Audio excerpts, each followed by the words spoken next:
Hey guys, ఎలా ఉన్నారు? ఇవాల్టి వీడియోలో మనం కొన్ని మంచి డిస్టర్బింగ్ మూవీస్ గురించి మాట్లాడుకుందాం. ఏంటి వీడు మంచి అంటాడు, డిస్టర్బింగ్ అంటాడు అని మీకు డౌట్ రావచ్చు. డిస్టర్బింగ్ మూవీస్ అన్ని కూడా మంచి సినిమాలు అయిపోవు. అంటే చాలా వరకు ప్లాట్ లేకుండా కొన్ని దారుణమైన సీన్లు పెట్టేసి దాన్నే డిస్టర్బింగ్ సినిమా అనేస్తూ ఉంటారు. కానీ నా వరకు అయితే మాత్రం ఒక మంచి డిస్టర్బింగ్ సినిమా మనల్ని ఆ ప్లాట్ తో డిస్టర్బ్ చేయాలి అండ్ కొన్ని సీన్స్ తో డిస్టర్బ్ చేయాలి. కానీ అనవసరంగా లేనిపోని సీన్లు పెట్టేసి డిస్టర్బ్ చేయకూడదు. అలాంటి కొన్ని మంచి డిస్టర్బింగ్ సినిమాస్ ఒక 10 చెప్పుకున్నాం ఈ వీడియోలో. కానీ ముందుగా ఒక డిస్క్లైమర్ ఏంటంటే, మన టాపిక్ డిస్టర్బింగ్ మూవీస్ కాబట్టి ఇవి అందరూ చూసే సినిమాలు కాదు. మెయిన్ గా వీక్ హార్టెడ్ సెన్సిటివ్ పీపుల్ దూరంగా ఉండండి. ఇలాంటి మరెన్నో ఇంట్రెస్టింగ్ వీడియోస్ ని మీరు మిస్ కాకుండా ఉండాలి అంటే మన ఛానల్ ని సబ్స్క్రైబ్ చేసుకోవడం మాత్రం అస్సలు మర్చిపోకండి. ఇంకా మన లిస్ట్ లో నెంబర్ 1 వచ్చేసి the killing of sacred deer. తెలుగులోకి ట్రాన్స్లేట్ చేస్తే పవిత్రమైన జింకని చంపడం అనే మీనింగ్ వస్తుంది. పేరు చాలా వింతగా ఉంది కదా, సినిమా కూడా అంతే వింతగా ఉంటది. సింపుల్ గా ఇదొక రివెంజ్ డ్రామా అని చెప్పుకోవచ్చు.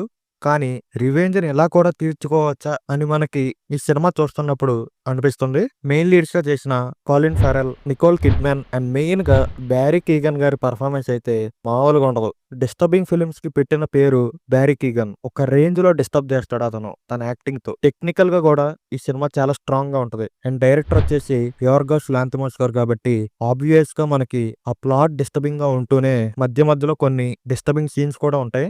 ఆయన మార్క్ సినిమా అనే చెప్పుకోవచ్చు దీన్ని. తప్పకుండా చూడండి, ప్రైమ్ వీడియోలో స్ట్రీమ్ అవుతుంది. ఇంకా మన నెక్స్ట్ మూవీ వచ్చేసి సాల్ట్ బర్న్. ఇందులో కూడా మన మెయిన్ లీడ్ వచ్చేసి బ్యారీ కీగన్. స్టోరీ గురించి కొంచెం చెప్పినా సరే స్పాయిలర్ అయిపోద్ది కాబట్టి ఏం రివీల్ చేయను. సినిమా మాత్రం చాలా ఆర్టిస్టిక్ గా ఉంటది. ఆ కలర్ గ్రేడింగ్ పర్ఫెక్ట్ గా ఉంటది. సౌండ్ ట్రాక్ ఎక్సలెంట్ గా ఉంటది. సినిమా స్లోగా ఉన్నట్టు మనకు అనిపించవచ్చు, కానీ ఓపికతో చూడగలిగితే ఒక కొత్త రకమైన ఎక్స్పీరియన్స్ వస్తుంది. అండ్ కొన్ని వింతైన సీన్లు ఉంటాయి సినిమాలో.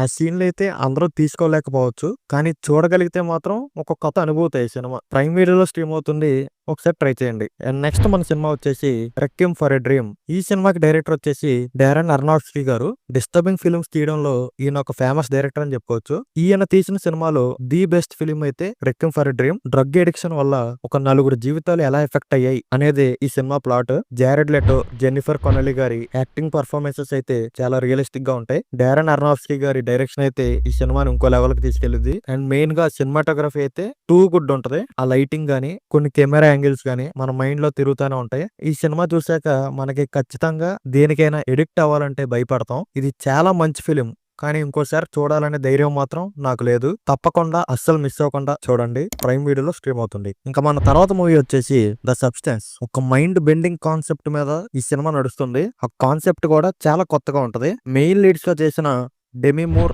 అండ్ మార్గరెట్ క్వాలీ గారు వాళ్ళ పర్ఫార్మెన్సెస్ తో అదరగొట్టేశారు. ప్రతి సీన్ కూడా ఒక సీన్ మించే ఇంకో సీన్ ఉంటది. అండ్ అలా క్లైమాక్స్ కి వచ్చేసరికి ఒక హై నోట్ తో ఎండ్ అయింది. అండర్లయింగ్ గా ఒక మంచి మెసేజ్ కూడా ఈ సినిమాలో ఉంటది. దాదాపు 2 గంటల 20 నిమిషాలు ఉండే ఈ సినిమాలో నాకు ఒక్క నిమిషం కూడా బోర్ అనిపించలేదు. చాలా ఇంట్రెస్టింగ్ గా ఉంటది సినిమా మొత్తం. అండ్ మనం మేకప్ టీమ్ ని కూడా అప్రిషియేట్ చేయాలి. డెఫినెట్ గా 2024 లో రిలీజ్ అయిన one of the best film ఇది. అండ్ కొన్ని సీన్స్ అయితే మనం చూడలేని విధంగా ఉంటాయి. ఈ మూవీ ఎక్స్ప్లెనేషన్ వీడియో కూడా మన ఛానల్లో ఉంది, ఒకవేళ ఇంట్రెస్ట్ ఉంటే చెక్ చేయండి. లింక్ డిస్క్రిప్షన్ లో ఇస్తాను.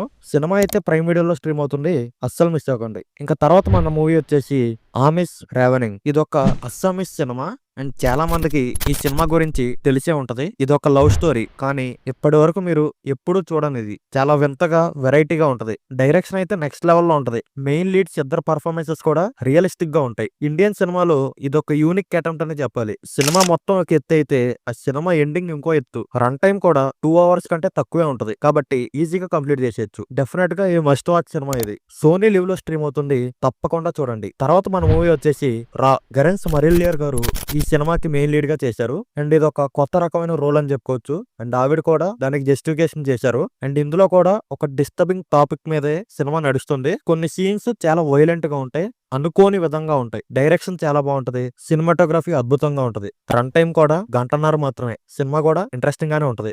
సింగిల్ సిట్టింగ్ లో కంప్లీట్ చేసేయచ్చు. ప్రైమ్ వీడియోలో స్ట్రీమ్ అవుతుంది, అస్సలు మిస్ అవ్వకండి. మన నెక్స్ట్ మూవీ వచ్చేసి వెల్కమ్ హోమ్. ఈ సినిమాను మనం Indian version off don't breathe అని అనుకోవచ్చు, కానీ with a disturbing element, disturbing plot. Cinema మొత్తం చాలా థ్రిల్లింగ్ గా ఉంటది, అన్ఎక్స్పెక్టెడ్ గా ఉంటది, రా అండ్ రస్టిక్ గా ఉంటది. చాలా చోట్ల మనకి ఆ థ్రిల్ ని తట్టుకోలేక సినిమాని ఆపేయాలనిపిస్తుంది.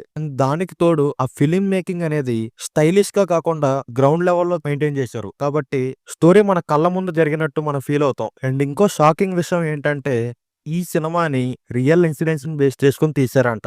ఈ విషయం తెలిసాక మన భయం అనేది ఇంకా రెట్టింపు అవుతుంది. యాక్టర్స్ పర్ఫార్మెన్సెస్ అన్ని కూడా చాలా నేచురల్ గా ఉంటాయి. నేనైతే డెఫినెట్ గా ఈ సినిమాని చెక్ చేయమని చెప్తాను. కానీ ఓటీటీలో అయితే ఎక్కడా లేదు. మీకున్న సోర్సెస్ లో మీరు చెక్ చేయండి, దొరకచ్చు. ఒకవేళ దొరకకపోతే నాకు ఇన్స్టాగ్రామ్ లో మెసేజ్ చేయండి, మనం మాట్లాడుకుందాం. నెక్స్ట్ మన మూవీ వచ్చేసి the skin I live in. ఒక్క మాట చెప్తా ముందు, ఈ సినిమాలో ట్విస్ట్లు అయితే మామూలుగా ఉండవు. అన్ప్రెడిక్టబుల్ అండ్ అదే విధంగా ఆ డిస్టర్బింగ్ ఎలిమెంట్ అనేది ఎక్కడా మిస్ అవ్వదు. మెయిన్ గా ఆ యాక్టర్స్ మనల్ని డిస్టర్బ్ చేస్తారు వాళ్ళ యాక్టింగ్ తో. దాంతో పాటు ఆ స్టోరీ ఒకటి చాలా వింతగా ఉంటది. బట్ ఆ వింతగా ఉన్న స్టోరీని ప్రెజెంట్ చేయడంలో మాత్రం ఎక్కడ ఫెయిల్ అవ్వలేదు. చాలా బాగా ప్రెజెంట్ చేశారు. ఇలాంటి డిఫరెంట్ టైప్ ఆఫ్ ఎక్స్పీరియన్స్ ఇచ్చే సినిమాలు ఎప్పుడూ రేర్ గా వస్తాయి. కాబట్టి మీరు అస్సలు మిస్ అవ్వకుండా చూడండి. అది కూడా ఒరిజినల్ స్పానిష్ లాంగ్వేజ్ లో ఇంగ్లీష్ సబ్ టైటిల్స్ తో చూడండి. ఇంకా మంచి ఫీలింగ్ ఉంటది మనకి. ప్రైమ్ వీడియోలో స్ట్రీమ్ అవుతుంది. నెక్స్ట్ మన సినిమా వచ్చేసి ద ప్లాట్ఫామ్. ఈ సినిమా కూడా చాలా డిఫరెంట్ గా ఉంటది. దీనికి సీక్వెల్ కూడా తీశారు కానీ అది పెద్ద ఏం ఉండదు. ఫస్ట్ పార్టే చాలా బాగుంటది. ఫస్ట్ ఆఫ్ ఆల్ ఆ కాన్సెప్టే చాలా కొత్తగా ఉంటది. అదేంటంటే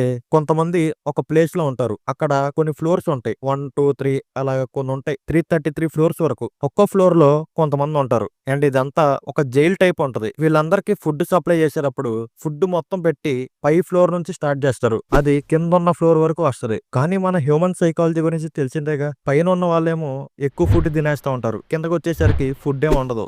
ఇలా ఈ కాన్సెప్ట్ మీద సినిమా ఉంటది. అండ్ అలాగే ఆ హ్యూమన్ సైకాలజీని ఎక్స్ప్లోర్ చేయడంలో ఈ సినిమా ఉంటది. ఆ సెట్టింగ్ అనేది బాగా వేశారు. First of all production designer ని మెచ్చుకోవాల్సిందే. ఆ సినిమాటోగ్రఫీ కూడా సినిమాకి తగ్గట్టు చాలా బాగుంటది. A very good attempt from Spanish cinema. Definite గా అస్సలు మిస్ అవ్వకుండా చూడండి.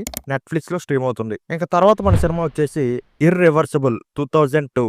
ఈ సినిమాకి డైరెక్టర్ వచ్చేసి గ్యాస్పర్ నోయ్ గారు. డిస్టర్బింగ్ సినిమాలకి పెట్టిన పేరు గ్యాస్పర్ నోయి. ఆయనకు ఒక సెపరేట్ స్టైల్ అనేది ఉంటది. సెపరేట్ విజన్ అనేది ఉంటది. సినిమాటోగ్రఫీ అయితే కళ్ళు చెదిరిపోయేలాగా ఉంటది. ఇర్రివర్సిబుల్ సినిమా దగ్గరికి వస్తే ఈ సినిమాకి ఒక ప్రత్యేకత ఉంది. అదేంటంటే క్లైమాక్స్ సీన్ తో స్టార్ట్ అయ్యి ఫస్ట్ సీన్ తో ఈ సినిమా ఎండ్ అయ్యింది. అయినా సరే మనకి ఒక క్లైమాక్స్ ఉన్న ఫీలింగ్ వచ్చింది. దాంతో పాటు చాలా షాక్ అయిపోతాం ఆ క్లైమాక్స్ కి. అదే ఆ ఫస్ట్ సీన్ క్లైమాక్స్ కి. అండ్ ఈ సినిమా మధ్యలో పర్టికులర్ గా ఒక సీన్ ఉంటది. 8 minutes లాంగ్ సీన్. అదైతే చాలా డిస్టర్బింగ్ గా ఉంటది. అందరూ చూడలేరు. ఇర్రివర్సిబుల్ మూవీ అంటే గుర్తొచ్చింది. ఆ సినిమాలో ఓ సీన్ ఉంటది. ఆ సీన్ చూస్తే నీకు వామిటింగ్ వచ్చేస్తది. సినిమాటోగ్రఫీ గానీ, యాక్టర్స్ పర్ఫార్మెన్సెస్ కానీ, బ్యాక్గ్రౌండ్ స్కోర్ గానీ నెక్స్ట్ లెవెల్లో ఉంటాయి. కానీ మెయిన్ గా స్క్రీన్ ప్లే మాత్రం టెర్రిఫిక్ అని చెప్పుకోవచ్చు. ఈ సినిమా మాత్రం మీరు అస్సలు మిస్ అవ్వకుండా చూడండి. కానీ చూడడానికి ఎక్కడ ఓటీటీలో లేదు. కరెంట్ ఉంటదా? నన్ను తిట్టుకోకండి. ఓటీటీలో లేకపోతే నేను మాత్రం ఏం చేస్తా? మరి సినిమాలు అయిపోయా? సినిమాలకి నెంబర్లు వేయడం మర్చిపోయా? అయిపోయినట్టు ఉన్నాయి. నేను ఎక్కడైనా లెక్క తప్పు ఉంటే కామెంట్స్ లో నాకు తెలపండి. అది మరి ఇవాళ వీడియోకి. ఈ వీడియో మీకు నచ్చిందని అనుకుంటున్నా. నచ్చినట్టయితే లైక్ చేయండి, షేర్ చేయండి. అలాగే మన ఛానల్ కి సబ్స్క్రైబ్ చేసుకోవడం అస్సలు మర్చిపోకండి. నేను మీ ఫిల్మీ ట్రాక్స్. మనం మరొక వీడియోతో మళ్ళీ కలుద్దాం.